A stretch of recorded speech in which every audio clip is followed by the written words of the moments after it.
Welcome to Liner Notes. My name is David Bixler. Today marks a massive milestone for Liner Notes as this episode officially kicks off year number 9 of the podcast. For the past 8 years, this show has been about pulling back the curtain on the creative process. And I couldn't think of a better artist to help us launch this anniversary season than keyboard wizard Larry Goldings. Larry has been a definitive voice on the Hammond B3 for over 3 decades, shaping the sound of modern jazz organ. He joins me today to break down his incredible new organ trio record, Rhombus, on Smoke Session Records with his bandmates Peter Bernstein and Bill Stewart. Delving into the unique chemistry of the trio and how he continues to find fresh terrain in a classic format. Larry Goldings, welcome to Liner Notes. It's good to see you. It has been a minute, though I do see your fairly comedic postings online. The most recent one of you having an intimate conversation with AI, lavishing praise on you, which I found quite amusing, man. But anyhow, you have a new record out, Rhombus, and it's with your longstanding trio with your bandmates Pete Bernstein and Bill Stewart. And am I correct that this is the 15th recording of this band? I was poking around on the internet. Yeah, something like that. Okay, Yeah. very cool. So this is out on Smoke Session Records, and it's coming out August 7th of this year, and you have, it looks like, a week also at Smoke to make this happen. But I want to jump in with the music, man. Great record. And it features a couple of originals, and I want to touch on yours. You wrote the title track, but you're really inviting in some of the greats of this music and interpreting their music. First one I want to start with is the opening track, Everything That Lives Laments.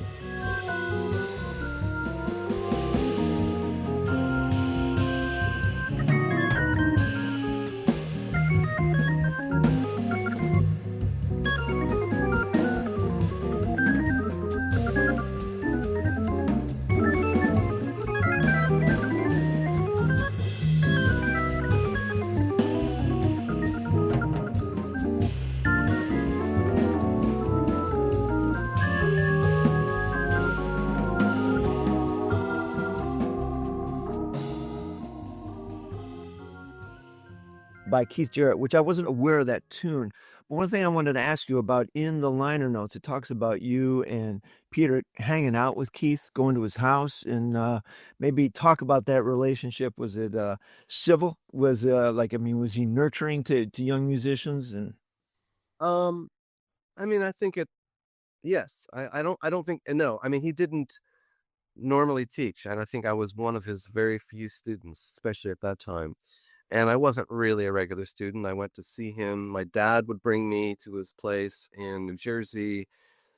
And that was like 3 times over the course of a couple of years. Long story short, my dad knew that I really loved him, and he was on, I think he was traveling in Saratoga, New York, and saw that Keith was playing with a symphony orchestra and just guessed that he would be staying at a particular hotel and Alda. And next thing you know, he had arranged at the time for us to meet. He was shy at the time, didn't really want to shake my hand too hard and that kind of thing. But and eccentric as he is, but he spent 3 hours with me. The Peter came like the last time, and it was quite overwhelming. I was a little too young, perhaps, to fully understand what was going on.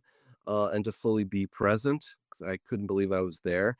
But we went into his music room where he had 2 pianos, and he was doing a lot more classical performing at that time. He was learning the Samuel Barber Piano Concerto, I think, when I met him. And, I was too scared to ask him if I could tape record it, so I didn't. But the things that really stood out were what he had to say about simplicity, and what he had to say about composing as a very important part of the process of learning to be a good improviser. And that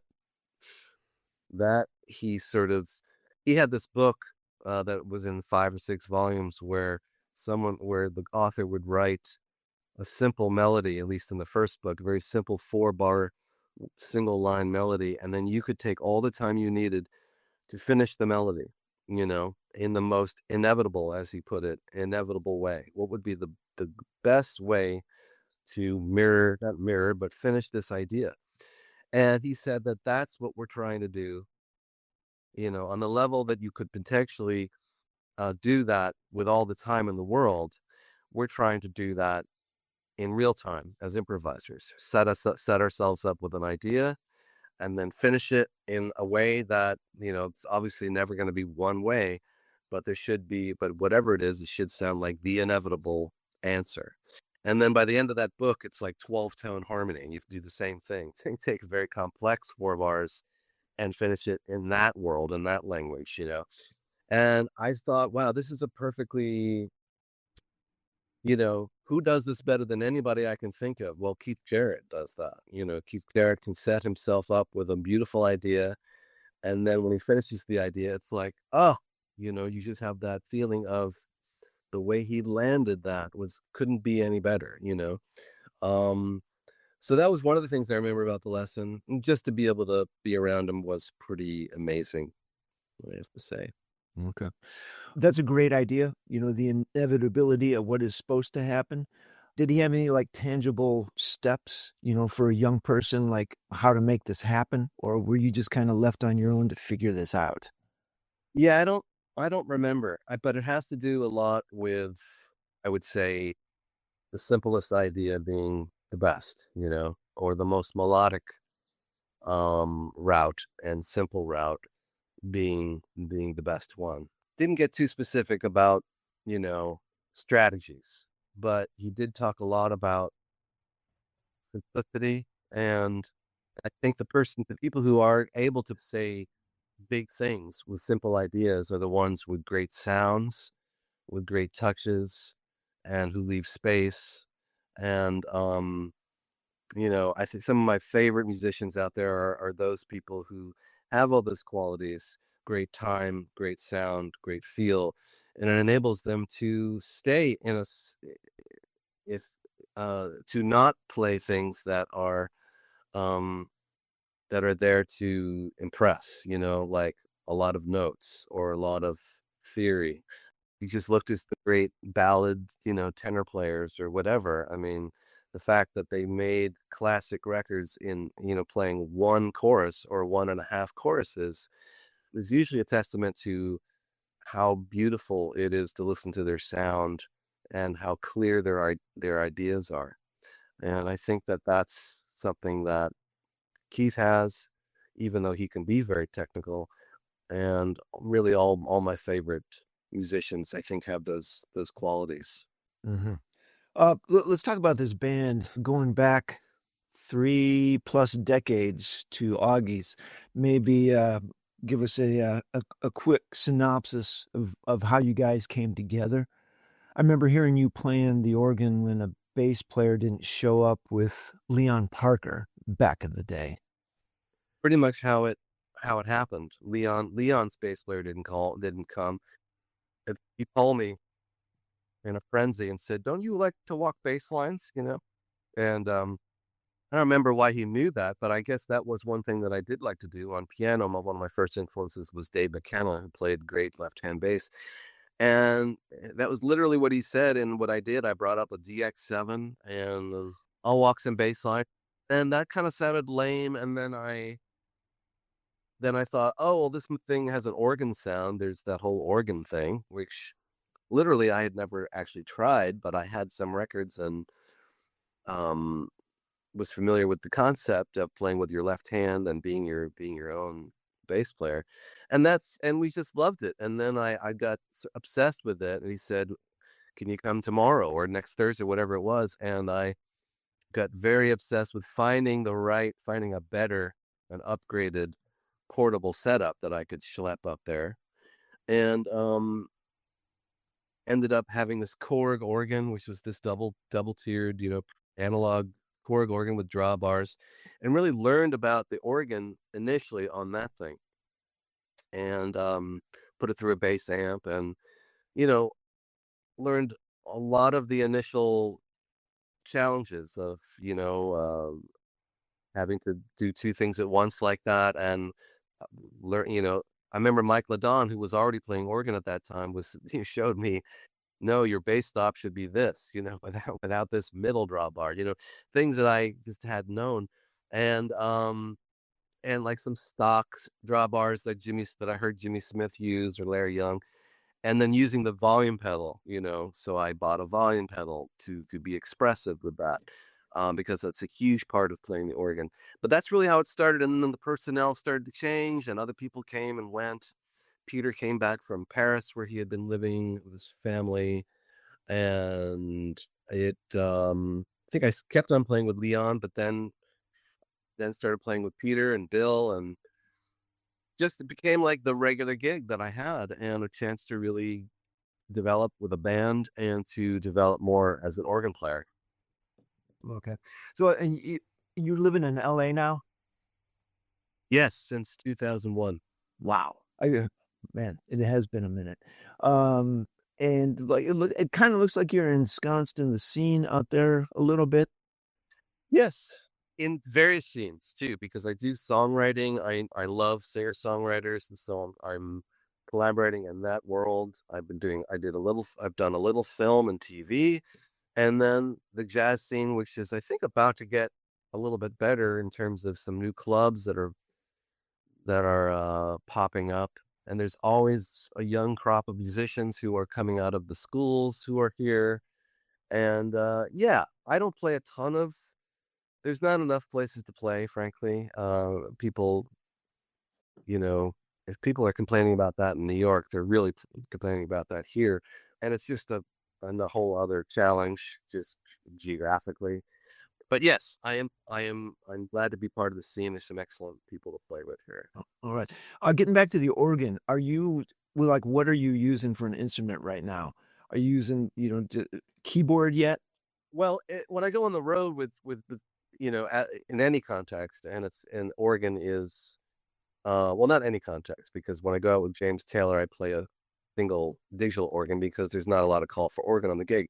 But if it's something like Peter and Bill or John Scofield or something where I'm really got to do my thing, yeah, every venue has to just supply a B3 or a C3 or an A100. And I've got an organ buried under a bunch of stuff. And so I can do some recording here. I can do some overdubbing for records here and things like that. Do some playing. But yeah, I'm not as accepting of the portables these days because, you know, unless it's just utterly impossible for someone in Serbia to find a B3, then I have a list of digital things that I can basically survive with. All right. Was it a learning curve going from the keyboard to the actual B3? For sure, it was a learning curve. Although a lot of the things that I had to figure out held over, including the drawbar settings and things like that, and the pedaling.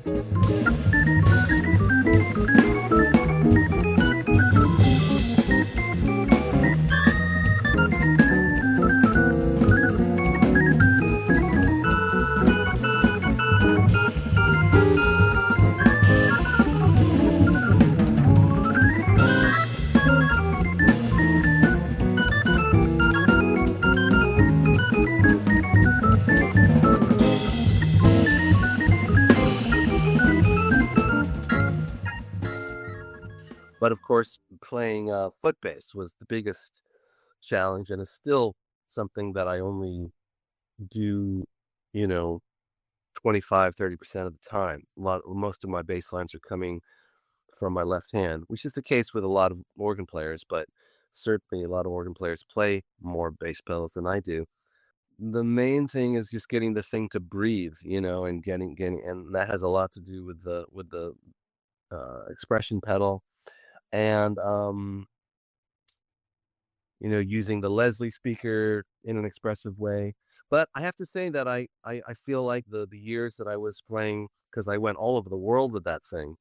I went to Europe and all over the world with Maceo Parker with that organ before I was really playing B3. And John Scofield, they would sometimes bring a B3, so we were always traveling with the Korg. So it helped me a lot. I have to say that instrument was a really good first organ to have. So yeah, the answer is yes. Okay.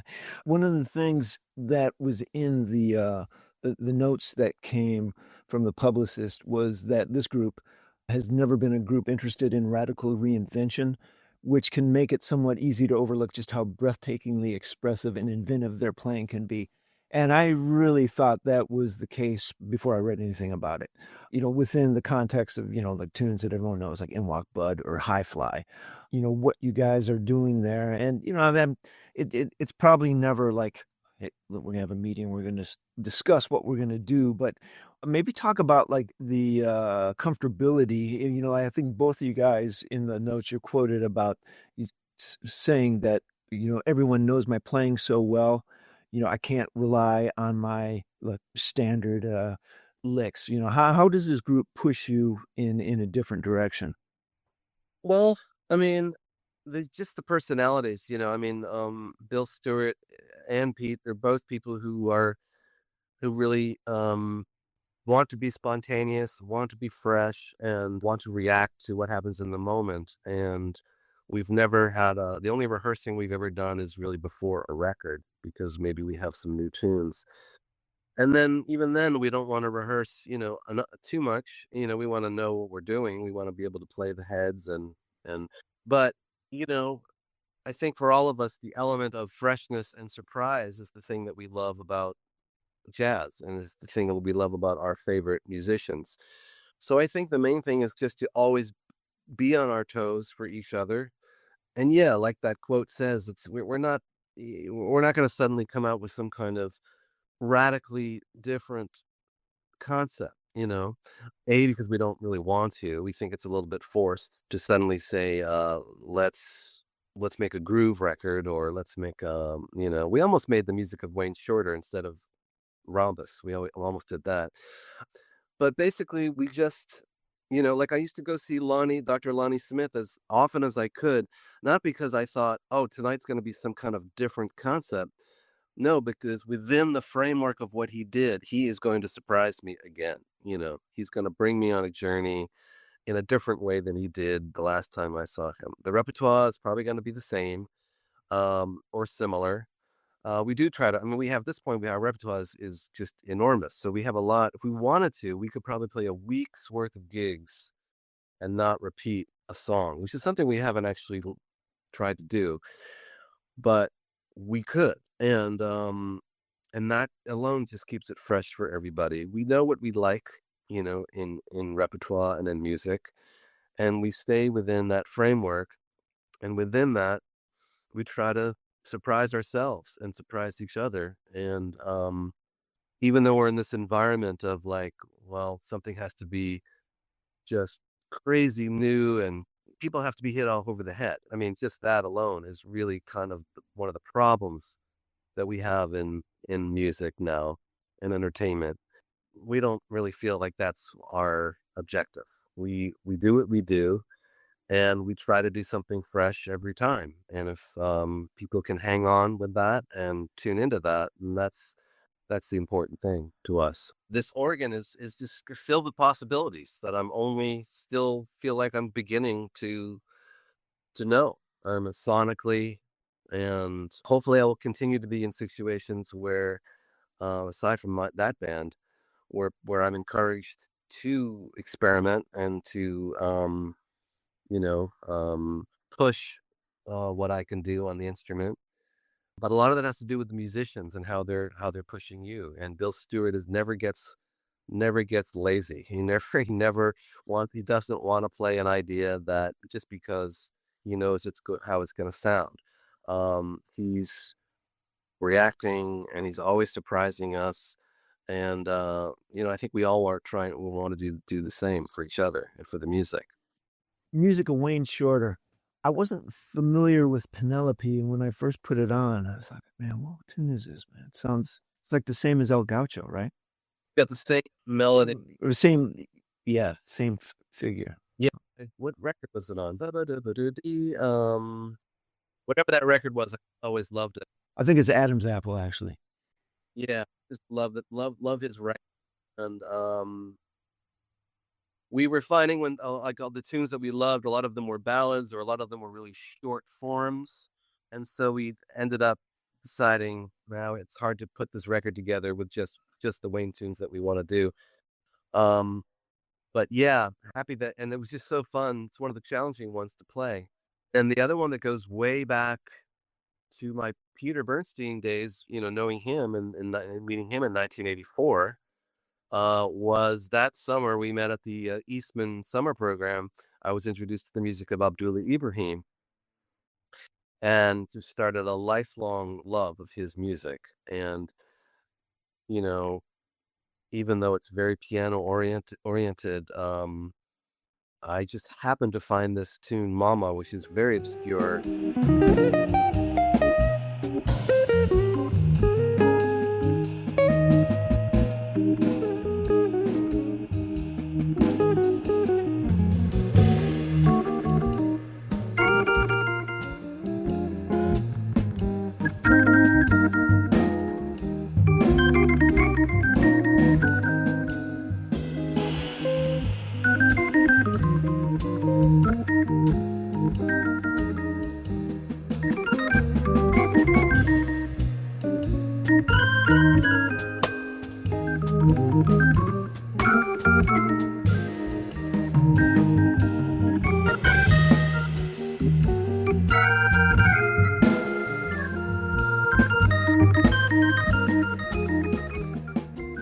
He barely played it, and I don't think anybody else has ever played it. And when I realized that it was a blues, because that was the first thing about that tune, is like, wait a minute. Um, it's so melodic and moves so beautifully in a sort of South African gospel way. Um, it doesn't make it super obvious that it's a blues form. And I just thought, wow, what a fresh way to for the group to play another blues, but through this mind of Abdullah Ibrahim. And we always get a very positive reaction when we play that live, even though nobody's ever heard it before. It just has such a welcoming, um, joyful, happy vibe to it. So that's been a nice, fresh addition to the repertoire. Yeah, that's a nice tune. You mentioned earlier James Taylor. You've been doing that gig for a couple decades, no? At this Oh point? yeah, yeah. Yeah. So how does that all play in? Just in looking at your website, you talked about the singer-songwriter thing, about some film composing, the trio and James Taylor. How is this all balanced out? I imagine that James Taylor tours are set in stone several years in advance, and you just kind of like fill in around those. Yeah, I wish they were set in stone 2 years in advance. They're not. Sometimes they come up kind of quick, and sometimes I do have to say no. And I'm in a very lucky position that he wants me there enough that, he'll, if I can't make something, and I've found a couple of his subs. I've made about 85% of the gigs over the years, but there are times when I've already booked a tour for my band, and I do have to take the financial hit of not doing a James Taylor tour, but it's great. I mean, I'm very, very fortunate that then will call me. He'll call me first for the next one and doesn't hold it against me. He really wants me there. So I feel very, very fortunate. So I can juggle these things pretty well and you know, get what I get from the trio. And with James Taylor, it's always still lovely to play with him. Love his music, love the players in the band. The tours are not quite as difficult for the body than the jazz tours, and that's a nice, refreshing thing to experience. So I juggle them both as much as I can, and sometimes I have to say no. All right. Is he doing new material at all, or are people just coming to hear his hits? He's got 2, 3 records of material that people don't know as well from the last 2 or 3 records, and he'll sneak 1 or 2 of those in on a tour. And I wish he would do more because it's a strange problem to have too many great songs, but I think he feels like people definitely wanna hear the hits, and he will, as much as he feels comfortable, fit in more obscure old ones and more obscure new ones. But he hasn't made a record of original music in a few years, but he's due for one. Mhm. After this long with him, do you hear an influence on his music, on what you're doing as a composer and improviser? Yeah, and yeah, yes. I mean, I feel the influence of having to be real support player and finding that playing less is always more in that situation. It's particularly when you're playing with Steve Gadd, who's often the drummer, and that's another big plus of that gig. Although he's not on the current tour, unfortunately, he plays so little and so light and leaves so much space, and that also reminds me of the power of simplicity. And that lesson I can bring to the jazz world because I think that is an important lesson all around is finding the space and finding and being supportive of others and not just thinking about what you have to say at that moment, but rather how you can make the whole ensemble sound better, you know? So that's been very informative to me. And just getting inside his music and the structure of his songs, beautiful. His melodies are beautiful, and all that has been definitely well, really since high school, that's been an influence, that aspect of him, but so yeah, all around, I draw lessons from it that I can apply everywhere. Before I let you go, what is next? You have the record release week at Smoke, and what's going on this fall? Yeah, this fall, I'm actually gonna go out again with John Scofield in the States with a different band, but that'll be part of October, November. I've got some trio stuff. James Taylor's ramping up again in 2 weeks. I've got a piano trio record that's going to come out at some point with my LA piano trio. Carl McComas Reichel is a very good, excellent bass player and cellist, and Christian Newman, great drummer. Okay. So I'm trying to put some stuff together for the piano group as well. Nice. And my friend Melinda Sullivan, the great tap dancer, we have some things going to roll out. I don't know if you've seen any of our videos, but she's phenomenal jazz oriented, kind of a drummer with her feet kind of player. Amazing person. Phenomenal, phenomenal. Larry, great seeing you, man. Record is Rhombus with Goldings, Bernstein, and Stewart out on August 7th on Smoke Session Records. Check it out. Liner Notes is grateful for the support of Van Doren Reeds and Mouthpieces. Be sure and check out the Van Doren Advisory Studio in New York City for all your sound sculpting needs. Liner Notes is grateful for the support of Arlen's Good Beer in Bowling Green, Ohio. Engineered by Marco Mendoza. Visit his website at engineeredbymarco.com. The theme music is recycled from my 2025 release, Incognito Ergo Sum, produced by David Bixler. Be sure and subscribe to Liner Notes wherever you find your podcasts. If you like what you hear, I ask that you consider supporting Liner Notes financially. You can do this by going to the Liner Notes tab at davidbixler.com. Thank you for your consideration.